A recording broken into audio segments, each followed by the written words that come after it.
দেখি আমরা এখন মেজার করবো হচ্ছে ভাইটাল সাইন। ঠিক আছে, ভাইটাল সাইন মেজার করতে গেলে আমাদের অবশ্যই কিছু ইনিশিয়াল কথাবার্তা থাকতে হবে। ইনিশিয়াল কথাবার্তাগুলো কি কি? ভাইটাল সাইন যখনই চেক করতে যাব আমাকে জানতে হবে পেশেন্টের কন্ডিশনটা কেমন। দ্যাট মিনস পেশেন্ট কোনো তাড়াহুড়ার মধ্যে আছে কিনা। যেমন আমরা যদি 30 মিনিটের মধ্যে সে যদি মনে করেন কোন জায়গাকে এক্সারসাইজ করে আসছে, বা নামাজ পড়ে উঠছে, বা খাওয়া দাওয়া করছে, বা সিঁড়ি বেয়ে উঠছে, এরকম যদি কোনো সিচুয়েশন হয় তাহলে তার ভাইটাল সাইন মেজার যদি করি তাহলে আমরা অ্যাকুরেট কিন্তু ভাইটাল সাইন পাবো না। কারণ এগুলো অবশ্যই তাকে যখন সে শান্ত থাকবে তখন আমরা মেজার করতে হবে। তাড়াহুড়া করে যদি আমরা আসতে মনে করেন সব অনেক সময় হয় না যে আমরা তাড়াহুড়া করে গেছি ডক্টরের কাছে, আমার শরীরটা খারাপ লাগতেছে, এসে দিয়ে ডক্টরের কাছে বলছি ডক্টর আমার তো প্রেশারটা মেপে দেখেন তো আমার শরীর খারাপ লাগতেছে। কিন্তু দেখেন ডক্টর বিভিন্ন রকম কথা জিজ্ঞাসা করে করে আপনাদের সময় যাপন করে। কারণ কি, যে ওই তাড়াহুড়া বা ওই স্ট্রেসের যে আপনি যদি ব্লাড প্রেশার মেজার করেন তখন আপনার ব্লাড প্রেশার অ্যাকুরেট পাওয়া যাবে না, ঠিক তেমন পাস পাওয়া যাবে না। যেমন যদি মনে করি উনি যদি সাপোজ নামাজ পড়াটা এক্সারসাইজ না, নামাজ পড়ে উঠে আসলেই সঙ্গে সঙ্গে দেখবেন যে একটু কি হয়, নিঃশ্বাস ঘন হয়, বা মানে শ্বাস নিঃশ্বাস তাড়াতাড়ি করে, বা হার্টবিট দ্রুত চলে। এই জন্য বলা হয় যে যখন আমরা ভাইটাল সাইন মেজার করব তখন কখনোই আমরা 30 মিনিটের আগে যদি কেউ কোনো ভারী কাজ করে থাকে তাহলে আমরা তার ভাইটাল সাইন মেজার করবো না, তাকে বলবো কিছু সময় ওয়েট করতে। তারপর কথা হচ্ছে আমার পেশেন্ট কি অবস্থাতে বসে আছে এটার পর কিন্তু ডিপেন্ড করে। পেশেন্টকে অবশ্যই খুব সুন্দরভাবে বসাইতে হবে। যেমন এই যে পাটাকে একটু সোজা করে, হ্যাঁ একটু আরেকটু সামনে পিছনে আর একটু চেপে দেন, হ্যাঁ এরকম স্ট্রেটলি তাকে বসাইতে হবে। ঠিক আছে, এইবার যে আমি তার পালস চেক করবো। পালস চেক করার সময় আমার 3টা আঙুলের কাজ আছে। প্রথম হচ্ছে আমি কোন হাতে পালস চেক করতেছি, এই হাতে। কিন্তু তার আগে আমার পারমিশনের বিষয় আছে। প্রথমে যে কোনো পেশেন্টের কাছে যখন যাবেন তখন তার কাছে পারমিশন মানে ক্লায়েন্টস রাইটস, ক্লায়েন্টের অধিকারগুলো কি কি, অবশ্যই তাকে আমি কি করব তার জানার অধিকার আছে না, যে আমি এখন তার সাথে কি করব। এই জন্য প্রথমে আমার তার কাছ থেকে পারমিশন নিতে হবে। প্রথমে তাকে কি করতে হবে, আগে আমার নাম, যেমন আমি বলছি শোনেন, প্রথমে হচ্ছে নাম বলবো, আমি একজন কেয়ার গিভার, আমি কোথা থেকে আসছি, এবার কি কাজ করতে আসছি, যদি সে অনুমতি দেয় তাহলে আমি কাজটা করবো।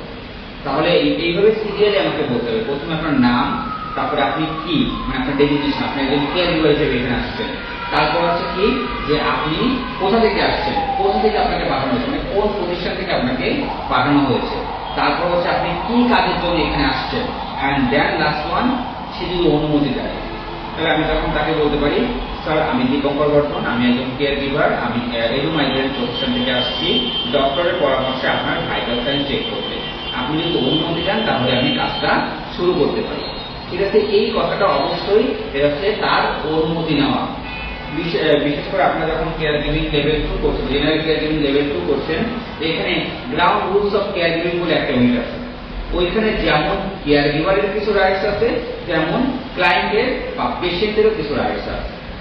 যেমন পেশেন্ট যদি ওইখানে দেখবেন একটা কথা উল্লেখ করা আছে, পেশেন্টের যদি ওষুধ সম্পর্কে ধারণা থাকে তাহলে কিন্তু সে চাইলে ওষুধ চেঞ্জ করতে পারে।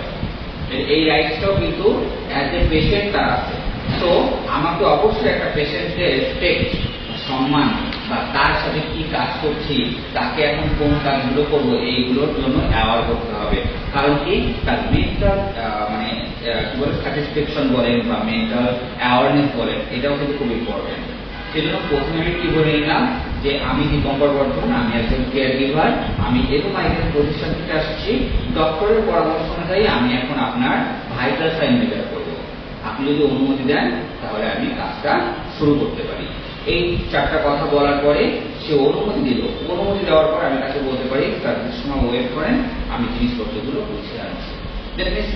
এই যে তাকে আমি অনুমতি নিয়ে গেলাম, এই তখন থেকে তার ব্রেনে কিন্তু একটা রেডিনেস, যে না হ্যাঁ একটু পরে আমার ভাইটাল সাইনগুলো চেক করা হবে। ক্লিয়ার? এইপরে এসে যখন আপনি এবার তাকে পারমিশন নিয়ে আসছেন, এইবার এইখানে আপনার কিছু কাজ আছে। প্রথম হচ্ছে কি, পার্সোনাল আইটেম রিমুভ করতে হবে। এই পার্সোনাল আইটেমের মধ্যে কি থাকতে পারে, ছেলের যেমন ঘড়ি থাকতে পারে, কলম থাকতে পারে, চাবি থাকতে পারে, মেয়ের যেমন কি থাকতে পারে, আংটি থাকতে পারে, তারপরে অর্নামেন্টস থাকতে পারে, দুল থাকতে পারে। এইগুলো আমাকে আগে রিমুভ করতে হবে। মানে এই পার্সোনাল আইটেম রিমুভ করার কারণটা কি, যে আমার এই পার্সোনাল আইটেমের জন্য আমার পেশেন্টের যেন কোনো রকম হার্ম না হয় বা কোনো রকম ক্ষতি না হয়, আমার জন্য যেন পেশেন্ট কোনো ব্যথা না পায়। সাপোজ মনে করেন আমার হাতে ঘড়ি রয়েছে, আমি যদি এখন ওনাকে লিফটিং শিফটিং করতে যাই তাহলে এই ঘড়ির জন্য যে ব্যথা হবে না, এই জন্য আগে বলা হয় পার্সোনাল আইটেম রিমুভ। তারপর হচ্ছে কি পার্সোনাল হাইজিন মেনটেন করা। পার্সোনাল হাইজিন বলতে কি, যে আপনি নিজেকে একটু ফ্রেশ বা হাইজিন করে নেবেন, হ্যান্ড ওয়াশ বলেন, নিজেকে একটু ফ্রেশ করা বলেন, পার্সোনাল হাইজিন মেনটেন করা। তাহলে প্রথমে কি করলাম, পার্সোনাল আইটেম রিমুভ করলাম, পার্সোনাল হাইজিন মেনটেন করলাম। এবার এই কাজটা করার জন্য মানে ভাইটাল সাইন চেক করার জন্য যে প্রয়োজনীয় পিপিই গুলো দরকার সেগুলো আমরা করে নিলাম। সব ধরনের পিপিই কিন্তু সবসময় করা লাগে না। ওই কাজগুলো করার জন্য যে ধরনের পিপিই গুলো করা লাগে, পিপিই তো চিনি আমরা, পার্সোনাল প্রোটেক্টিভ ইকুইপমেন্ট। এই যে ধরনের পিপিই গুলো করা লাগে সেগুলো আমরা করবো। কিছু কমন পিপিই আছে যেগুলো ম্যাক্সিমাম কাজগুলো করার সময় করা লাগে, যেমন অ্যাপ্রন, মাস্ক, হেয়ার নেট আর হচ্ছে গ্লাভস। এই চারটা এই পিপি আমাদের ম্যাক্সিমাম কাজের জন্য করা লাগে, ঠিক আছে। তাহলে আমি কি বললাম, যে প্রপার পিপি করে নিলাম। তাহলে কাজ প্রথম থেকে তিনটা হলো, personal item remove, personal hygiene maintain, তারপরে প্রপার পিপি করা হয়েছে। এইবার এই কাজগুলো করার জন্য মানে ভাইটাল সাইন মেজার করার জন্য যে ধরনের টুলস ইকুইপমেন্ট গুলো আমার দরকার সেগুলো আমি নিয়ে যাবো বা গুছিয়ে নিব। তাহলে কি করলাম, প্রয়োজনীয় টুলস ইকুইপমেন্ট গুছিয়ে নিলাম। তাহলে সিরিয়াল কিন্তু চারটা জিনিস আসলো। প্রথমে হচ্ছে personal item remove, personal hygiene maintain, proper PP করা এন্ড প্রয়োজনীয় টুলস ইকুইপমেন্ট গুছিয়ে নেওয়া। এই হচ্ছে কোনো কাজ করার আগে এই দুইটা জিনিস আমাকে মাস্ট করে নিতে হবে। এক হচ্ছে পারমিশন। পারমিশন নেওয়ার সময় অবশ্যই আপনার নাম, আপনার কেয়ার গিভার, আপনি কোন প্রতিষ্ঠান থেকে এসেছেন, কি কাজ করার জন্য এসেছেন, এই জিনিসটা, এবং সে যখন পারমিশন দিল তখন হচ্ছে আপনার প্রয়োজনীয় জিনিসপত্র গোছানোর আগে কাজগুলো কি কি, personal item remove, personal hygiene maintain, proper PP করা, প্রয়োজনীয় টুলস ইকুইপমেন্ট গুছিয়ে আনা, ঠিক আছে। কোন কোন সময় এক্সট্রা এইগুলো দেখতে চাই, যখন আবার দেখেন এলোমেলো ভাবে বললেও হবে না যে আপনি পার্সোনাল আইটেম রিমুভ করেন নেই, বলবেন যে আমি টুলস ইকুইপমেন্ট গুছিয়ে নিলাম না, তখন এক্সট্রা আপনাকে ধরে বসবে, আচ্ছা আপনি পার্সোনাল আইটেম রিমুভ করলেন না, পার্সোনাল হাইজিন মেইনটেইন করলেন না, পিপি করলেন না, টুলস ইকুইপমেন্ট গুছিয়ে ফেললেন, মানে এইগুলো কিন্তু সিকোয়েন্স অনুযায়ী কাজ, ঠিক আছে। একদম প্রশ্ন যেমন দেখেন পার্সোনাল আইটেম রিমুভ না করে আমরা পার্সোনাল হাইজিন করতে পারবো না, ঠিক আছে। এবার personal item personal hygiene maintain করার আগে আমি পিপি করতে পারবো না, কারণ পিপি করার আগে অবশ্যই আমাকে পার্সোনাল হাইজিন মেইনটেইন করতে হবে, ক্লিয়ার। এই জন্য এইগুলোকে একটার পর একটা করে আপনাকে গুছিয়ে বলতে হবে। যখনই একটু এলোমেলো বলবেন তখন একবার এখানে আপনাকে ধরে বলবেন। আপনি যদি বলেন যে স্যার আমি চারটাই পারি, আমি কিন্তু এলোমেলো করে বলতে পারি না, না, সবকিছু সময় কিন্তু এলোমেলো করা যায় না। আপনাকে আইটেম রিমুভ করার পরে পার্সোনাল হাইজিন মেইনটেইন করতে হবে, পার্সোনাল হাইজিন মেইনটেইনের পরে আপনি পিপি করতে পারবেন, আর পিপি করার আগে আপনি টুলস ইকুইপমেন্ট হাতে পারবেন। কারণ এগুলো কিন্তু নির্দিষ্ট জায়গায় আপনি যখন কাজ করে গেছেন পরিষ্কার পরিচ্ছন্ন করে নির্দিষ্ট জায়গায় করে রেখে গেছেন, তেমন এইগুলো সবই হাইজিন। আপনি পিপি করার আগে এগুলো আপনি হাতে আমার কি আপনার ওই যে জীবাণুগুলো আছে সেগুলো এতে চলে যাওয়া। আর এইগুলো কেন করা লাগে, কারণ দেখেন আমার শরীরেও যেমন জীবাণু আছে তেমন আমার পেশেন্টের শরীরে এমনিতেই জীবাণু করা, কারণ সে অসুস্থ। আর কেন অসুস্থ, কারণ তার রোগ প্রতিরোধ ক্ষমতা কমে গিয়েছে বা নাই। আমার হয়তো বা রোগ প্রতিরোধ ক্ষমতাগুলো আছে বলেই আমার জার্মস গুলোকে অ্যাটাক করতেছে, মানে অ্যাটাক করলে ফাইট করে শেষ হয়ে যাচ্ছে, কিন্তু তার রোগ প্রতিরোধ ক্ষমতা নাই, ইমিউনিটি পাওয়ার কম, এই জন্য কিন্তু তার শরীরে এখন রোগের বাসা বেঁধেছে। এখন আমার থেকে যদি আমি আবার তার শরীরে জার্মস ঢোকায় দেই তাহলে কি সে সুস্থ হবে নাকি সে আরো অসুস্থ হয়ে পড়বে। এবার দেখেন শুধুমাত্র তার না, তার শরীরে জার্মস তো আমার শরীরে আসতে পারে, আমি যদি পিপি বলে কাজ না করি, তাহলে ওই জার্মসগুলো আমিও ক্ষতিগ্রস্ত হতে পারি। কিন্তু দেখা যাচ্ছে কি যে আমি একটু হেলদি, সেই জন্য আমার ওই জার্মসগুলো আমার ইমিউনিটি পাওয়ার জন্য মরে যাচ্ছে, কিন্তু ওনার শরীরে কিন্তু সেই ক্ষমতাটা নাই। এই জন্য কি হচ্ছে, উনি আরো বেশি আক্রান্ত হবে। এই জন্য আমাদের এই কাজগুলো প্রভাবে করার পরে আমি এবার তার কাছে আসছি, এসে তাকে আমি এবার জিজ্ঞেস করছি যে আধা ঘন্টার আগে আপনি কোনো ভারী কাজ করেছে কিনা, বা আধা ঘন্টার মধ্যে আপনি কোনো ভারী কাজ করেছেন কিনা, যেমন সিঁড়ি থেকে ওঠা, নামাজ পড়া, খাওয়া দাওয়া করা, কোনো এক্সারসাইজ করা বা কোনো খেলাধুলা করা, এইগুলো আপনি করেছেন কিনা।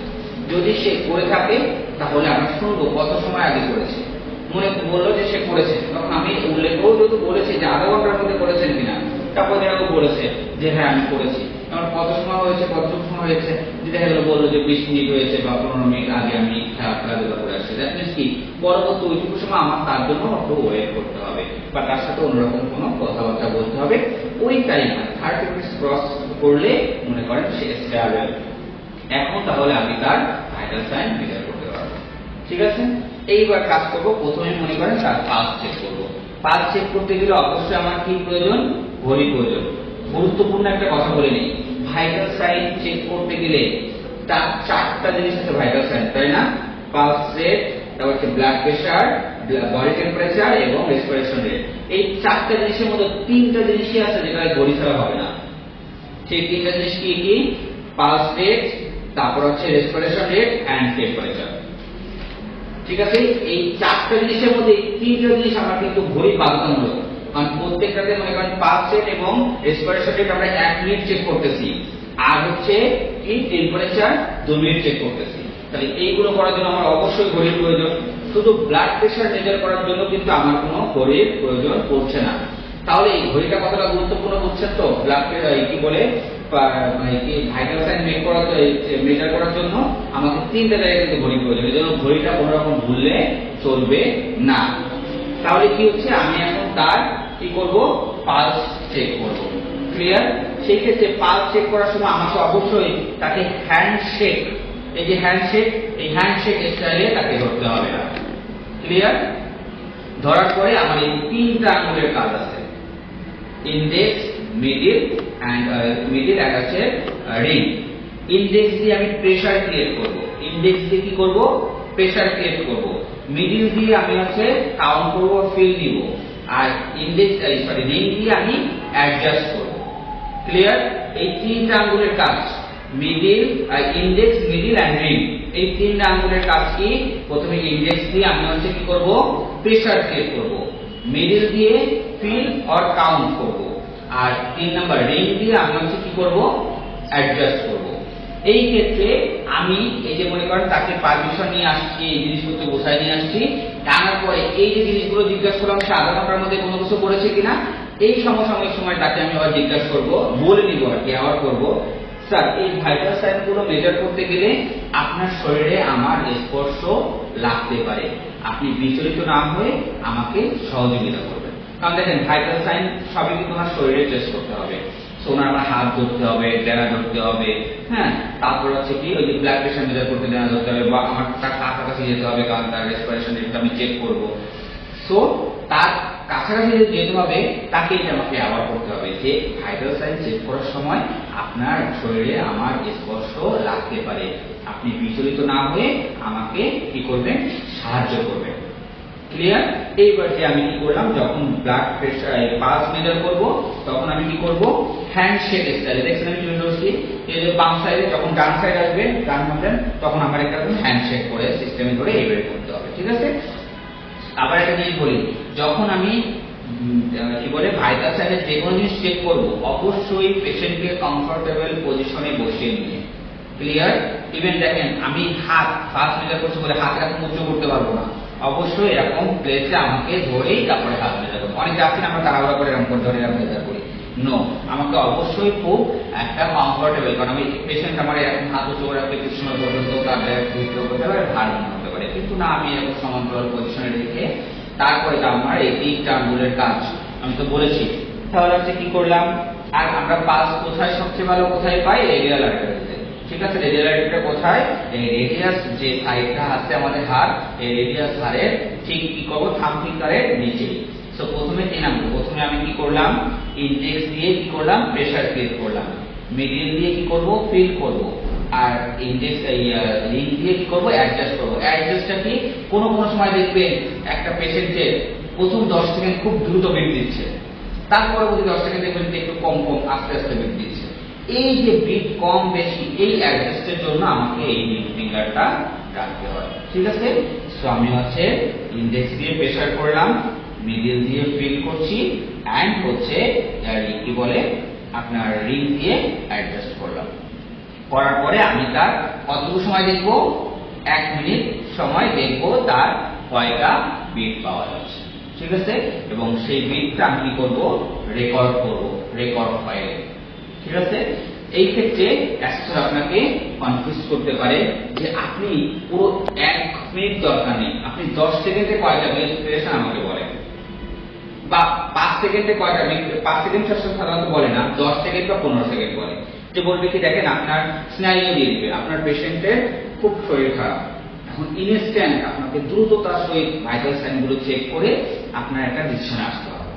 এখন আপনাকে ওই শর্টকাট হয়েছে না কোনো উপায় নেই যে আমি 1 মিনিট ধরে বসে না থেকে আমি 10 সেকেন্ড ধরে পাওয়ার পরে 10 সেকেন্ডে মনে করেন 15টা পেয়েছি বা 20টা পেয়েছি। এবার 10 সেকেন্ডে যদি 20 পাই তাহলে আমার 60 সেকেন্ডে কত হবে, 6 দিয়ে গুণ করলে হয়ে গেল। বুঝতে পারছি? এইভাবে আমাকে হচ্ছে এই পদ্ধতি অবলম্বন করতে হবে। যেমন 15 সেকেন্ড যদি বলে, 15 সেকেন্ডে যা পাবেন তার সাথে 4 গুণ করে দিলে আপনার 1 মিনিটে কয়টা পাস হয়েছে এটা বেড়ে যাবে। ক্লিয়ার? তাহলে এইভাবে আমি কি করব, তার পাস চেক করার পরে রেকর্ড ফাইলে আমি সুন্দর করে রেকর্ড করে দিব যে তার পাস আমি কত পেয়েছি। ক্লিয়ার? তাহলে 1 মিনিটে আমি কয়টা পাস পেয়েছি সেইভাবে আমি সুন্দরভাবে হ্যান্ডশেক করব। করার পরে এইভাবে আমরা এই সমান্তরাল পজিশনে রেখেছি, পেশেন্টকে কমফোর্টেবল পজিশনে রেখে এন্ড দেন আমার এদিকটা। ক্লিয়ার? তাহলে পাস মিটার করতে আমরা পারবো সবাই? 6 দিয়ে গুণ করতে হবে। হ্যাঁ, 10 হলে 6 দিয়ে গুণ, আর হচ্ছে 15 সেকেন্ড যদি বলে যেটা পাবেন সেটাকে 4 দিয়ে গুণ করে দিবেন।